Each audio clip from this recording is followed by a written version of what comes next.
Entonces, este día vamos a ver parásitos, que los parásitos son el reino de los protozoarios.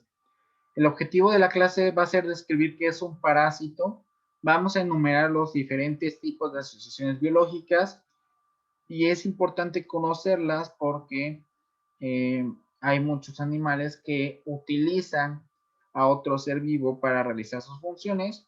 Sin embargo, hay algunos que se afectan y hay algunos otros que no. Ahorita los vamos a ver cuando veamos las asociaciones biológicas.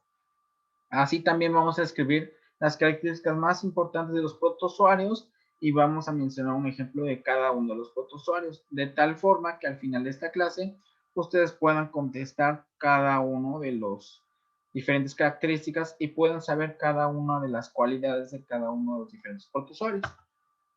Entonces, los parásitos son aquellos organismos vivos que se van a nutrir y van a vivir gracias a otro hospedero o huésped, que así se les llama. Entonces, para significa al lado de y cito significa comida. ¿Qué va a ser un parásito? Va a ser aquel agente o aquel organismo que va a estar a expensas de otro organismo para alimentarse de él. Entonces, estos parásitos van a vivir gracias a un hospedero o hospedador que en veces van a afectar y en veces no. ¿Vale? Y se van a clasificar en el reino protista. Entonces, para conocer cuáles afectan y cuáles no afectan, debemos de conocer las asociaciones biológicas que supongo ya estudiaron. La simbiosis la podemos ver en el lado izquierdo con el pez payaso y el coral. Es una asociación biológica en la que dos miembros se benefician mutuamente. Lo que hace el pez payaso pues es protegerse en este coral, mientras que también el coral se beneficia del pez payaso porque este pececito va a comer todo el plancton y todos los insectos que se encuentren dentro de este coral. Entonces ambos se van a beneficiar. El mutualismo es cuando ambas especies se van a beneficiar sin que su unión sea indispensable. En el caso del pez payaso, en la simbiosis, sí es indispensable que se encuentren dentro de un coral porque si no, los peces son agredidos y muchas veces mueren. Sin embargo, en el caso de las termitas que estamos viendo en la imagen de la derecha, pues no es tan fundamental que vivan con estos bichitos que tienen al lado. Estos bichitos y las termitas o las hormiguitas se van a beneficiar de modo que la termita les va a proporcionar alimento a los bichos más pequeños y estos bichitos también se van a alimentar de los productos del desecho de la termita, pero no es tan necesario que vivan juntos. Sin embargo, en el caso de la simbiosis sí. Entonces aquí estamos viendo dos características importantes, que es la simbiosis y el mutualismo. También podemos ver lo que es el comensalismo.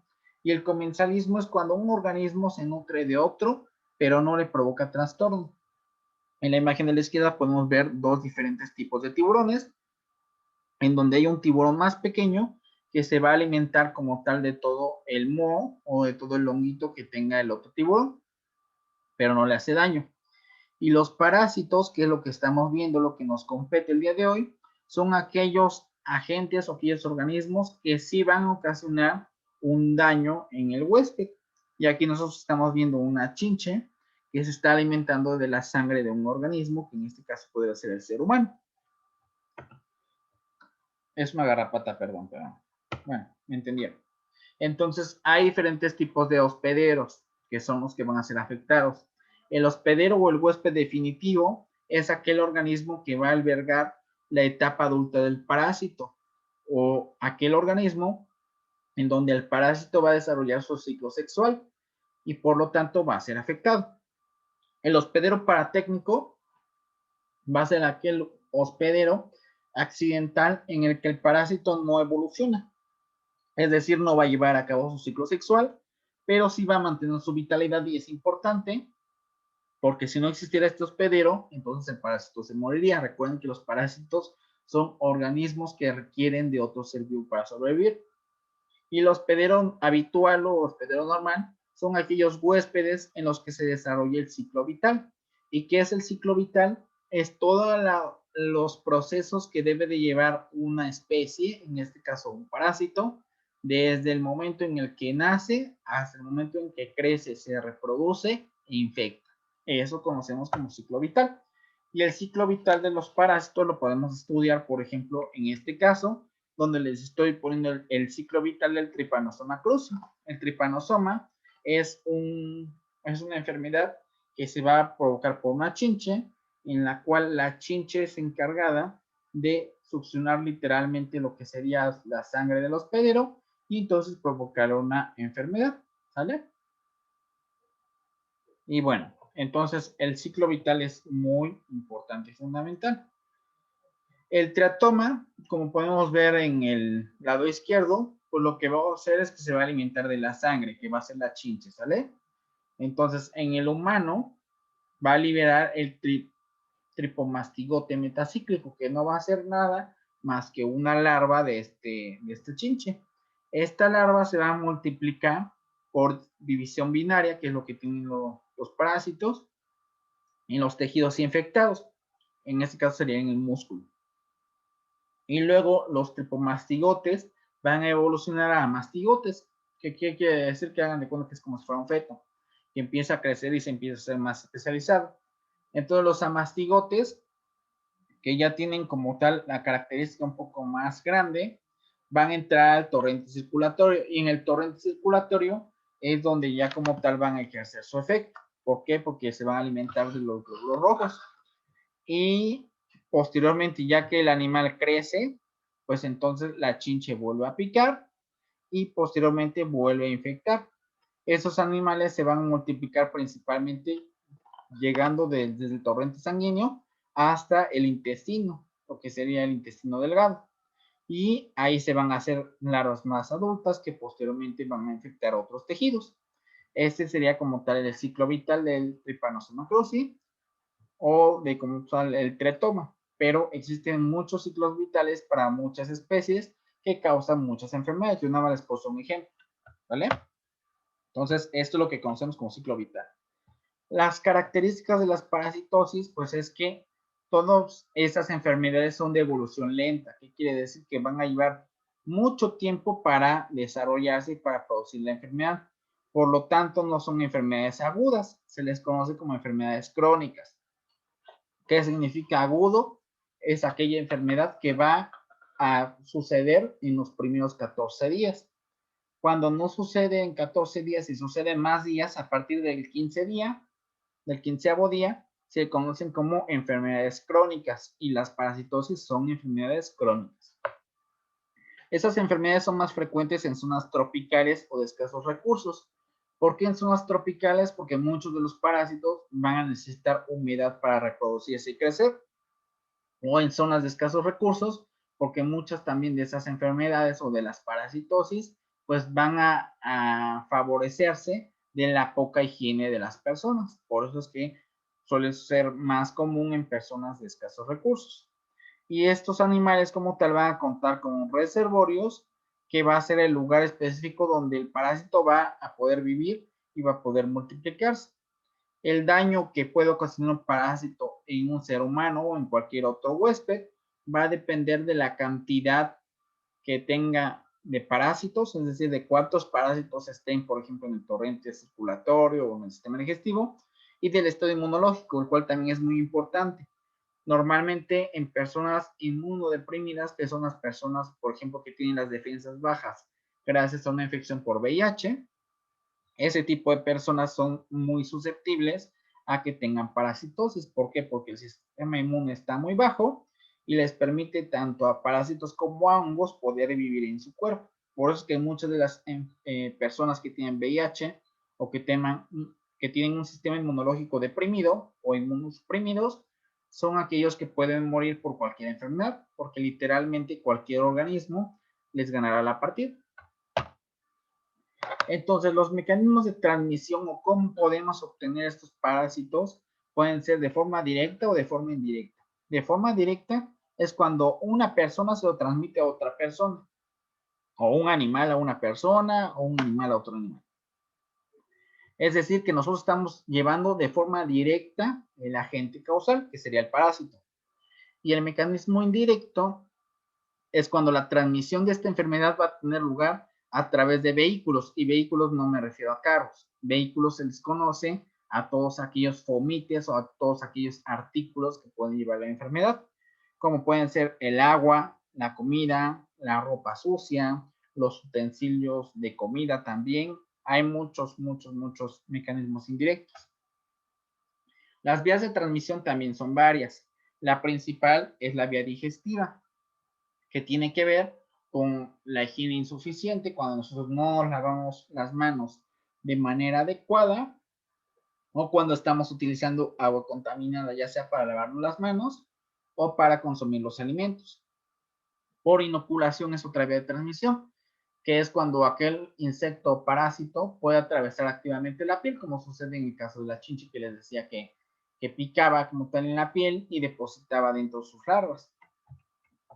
Otra de las vías de transmisión es la vía congénita o la vía desde el nacimiento, que es cuando una mamá que está infectada transmite el parásito que tiene en su organismo al feto a través de la placenta.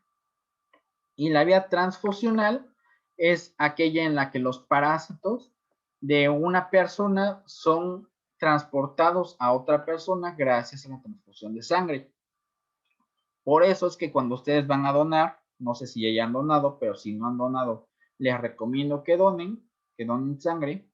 Bueno, entonces cuando se va a realizar una donación, siempre se verifica cuál es la característica de la sangre que estamos donando. Y para eso se le hacen varios estudios. No todas las personas son candidatas a donar sangre. Y otra cuestión muy importante es que las personas que donen sangre, además, ya en el momento que tienen la bolsa llena de sangre, a esa bolsa se le hacen pruebas para verificar que efectivamente no esté infectada de algún parásito que pueda parasitar a la persona a la que se le va a donar la sangre. Entonces son, digamos que las 4 vías de transmisión. Las acciones que puede realizar el parásito son varias. Puede afectar de forma mecánica cuando obstruyen conductos, como puede ser Ascaris lumbricoides, que va a obstruir el intestino. De acción exfoliatriz tenemos aquellos que producen pérdida de sangre, como son todas las uncinarias, que son como tal pequeñas larvillas que van a estar en el intestino y que van a chupar la sangre, o por acción tóxica debido a los metabolismos que van a producir los parásitos, como las garrapatas, que suelen infestar con sustancias nocivas, lo que es el torrente sanguíneo. Entonces, vamos a ver cada uno de los tipos de acción. La acción mecánica, esto lo que estamos viendo es un intestino. Y este pedazo de intestino fue reseccionado, es decir, que se le fue sacado a una persona porque estaba totalmente obstruido por Ascaris, es decir, estaba totalmente lleno de lombrices. Entonces, esta es acción mecánica. El efecto de exfoliatriz es aquellas larvillas que están chupando la sangre y lo podemos ver en las uncinarias. Esta es una foto de un intestino en el que tenemos varias larvillas por ahí que están succionando la sangre. Y otro es la acción tóxica. Las garrapatas cuando pican están liberando diferentes componentes tóxicos a la sangre que pueden ser reflejados en la piel del ser humano. Y es así como las vemos. Entonces los protozoarios son microorganismos como tal con muchas formas. Son heterótrofos, al contrario las bacterias son eucariotas, son organismos aerobios y móviles que pueden tener su reproducción tanto sexual como asexual. Van a contener las mismas características que las células eucariotas en el sentido de que poseen organelos y son exactamente los mismos que una célula eucariota, con la única diferencia que van a presentar estos 1 o 2 núcleos, como en el caso de Giardia. Giardia es un parásito, el cual están viendo ustedes allá abajo. Se los presento, Giardia, alumnos que van a presentar su examen de admisión, Giardia. Giardia es un parásito, como ya les había dicho, que va a infestar principalmente el intestino de muchos de los seres vivos, principalmente de los niños, y que van a ocasionar enfermedades diarreicas. Entonces, ese es un parásito. Bueno, y los protozoarios como tal van a tener dos formas, la forma vegetativa y el mecanismo defensivo. La forma vegetativa va a ser la forma infestante, es decir, va a ser la forma adulta. Y los quistes van a ser la forma de protección de la gente. Estos quistes pueden permanecer mucho tiempo afuera del huésped y se van a conservar como vivos porque precisamente el quiste va a tener una pared quística que va a mantener el material genético de lo que es el parásito hasta el momento en el que entre a otro ser vivo. En el momento en el que entra en un ser vivo, pues entonces la pared quística ya se rompe y evoluciona a un trofozoito. Entonces vamos a ver varios géneros de los protozoos. Uno es la sarcodina, que también es conocida como las famosas amebas. Y pueden verse adentro de estas amebas glóbulos rojos dentro de su cuerpo que a final de cuentas estos se alimentan de sangre, entonces por los que se ven adentro. Son enfermedades, las amebiasis, asociadas a muy poca higiene y la etapa quística, es decir, la etapa de la protección de la amiba se va a transmitir de boca en boca, es decir, va a ser por un mecanismo directo. Mastigofora van a ser móviles y se van a mover gracias a los flagelos que poseen. Se van a considerar organismos flagelados, es decir, organismos móviles, que van a poseer un aspecto fusiforme o como de una S. Son principalmente exponentes tricomona vaginales, que tricomona vaginales va a ocasionar una enfermedad que se va a conocer como tricomoniasis o tricomona vaginal, que va a provocar en las mujeres desde una enfermedad inflamatoria de la pelvis hasta un útero en fresa, que es lo que estamos viendo en la imagen de la derecha, y se le conoce útero en fresa porque como pueden ver, lo que estamos viendo que es el útero se llena de puntillos rojos, puede provocar también en leucorrea, es decir, flujo blanquecino o amarillento a través de la vagina, y en los peores casos puede también provocar cirugías, inclusive la muerte de las personas que la padezcan si es que no es bien tratada, porque al final de cuentas pues es un parásito. Y el género Ciliate es otro, son organismos de vida libre que van a ocasionar diarrea y disentería. La disentería son aquellas evacuaciones totalmente líquidas que se van a acompañar de moco y de sangre. Entonces, la fuente de infección de estos organismos va a ser agua y alimentos contaminados. El principal exponente es Balantidium coli, que es un parásito como tal, circular, que es el que están viendo en la imagen de la derecha, que nos va a ocasionar unas heces como las que estamos viendo del lado izquierdo. Van a ser totalmente líquidas, van a ser muy fétidas, es decir, muy apestosas, y que se pueden acompañar de sangre, por los que se ven así como cafés, entre cafés y rosas.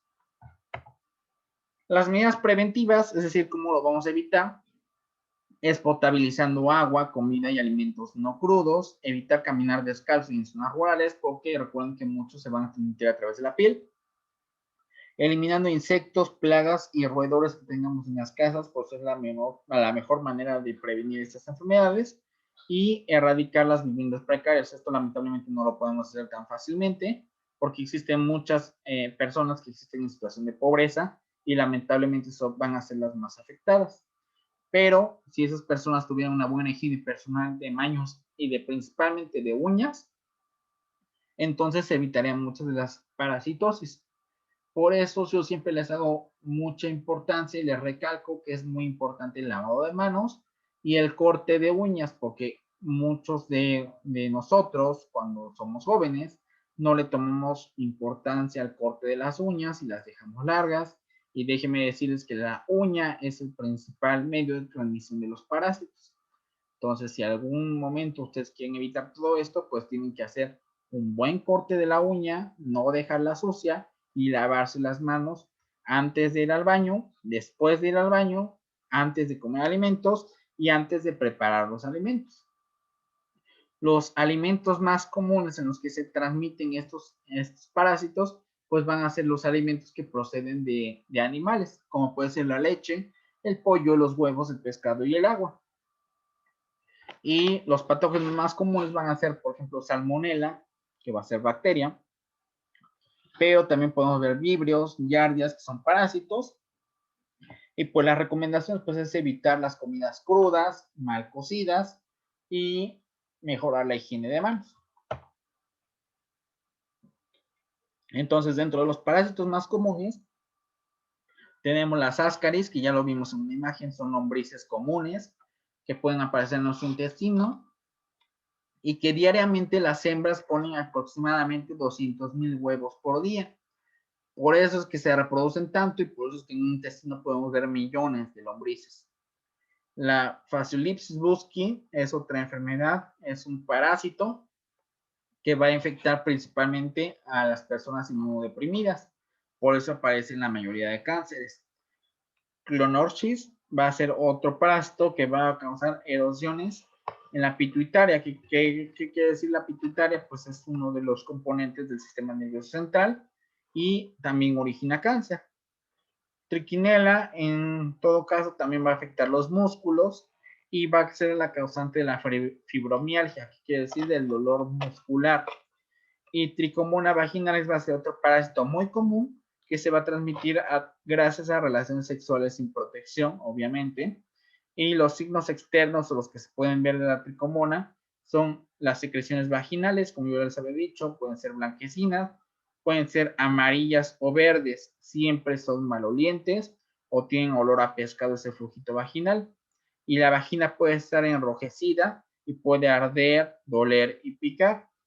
Asimismo, puede dar molestias al hacer pipí y puede ser dolorosa al tener relaciones sexuales.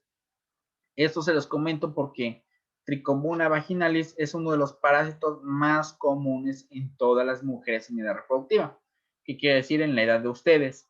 Entonces deben de tener mucho cuidado porque el tener un flujito amarillento o verdoso o muy apestoso no es normal y requiere atención médica. En resumen, los parásitos son organismos eucariotas, que quiere decir que tienen un núcleo verdadero, y van a vivir gracias a otro organismo vivo. Se van a establecer diferentes tipos de asociaciones, ya vimos entre ellos las que afectan o las que no afectan la vida, simbiosis, mutualismo y comensalismo, y el parasitismo, que es la que sí la afecta. Los hospederos se van a diferenciar entre definitivos, intermedios y paratécnicos, que aquí quiere decir son los organismos que van a afectar dependiendo si se establece o no se establece el ciclo sexual en ellos. Los parásitos en el ser humano van a ocasionar enfermedades crónicas, que decíamos una enfermedad es crónica cuando rebasa el día 14. A partir del día 15 se considera enfermedad crónica. Y bueno, pueden causar muchas infecciones y pueden ser por diferentes vías. Por vía digestiva es la más común, pero también puede ser por vía cutánea, es decir, por la piel, por vía placentaria a través de la madre al feto, o por vía sanguínea gracias a las transfusiones. Su daño de los parásitos puede ser por toxicidad, por exfoliación o por deprimir el sistema inmunológico. Y de todo esto, lo que se tiene que llevar a su casa es que las medidas de higiene son la principal arma para evitar la parasitosis y son asociadas lamentablemente a niveles socioeconómicos bajos e intermedios por la poca accesibilidad al agua potable, por las malas condiciones de higiene y por el poco acceso a los recursos que pueden evitar todas estas infecciones. Entonces, eso sería lo más importante de parasitosis.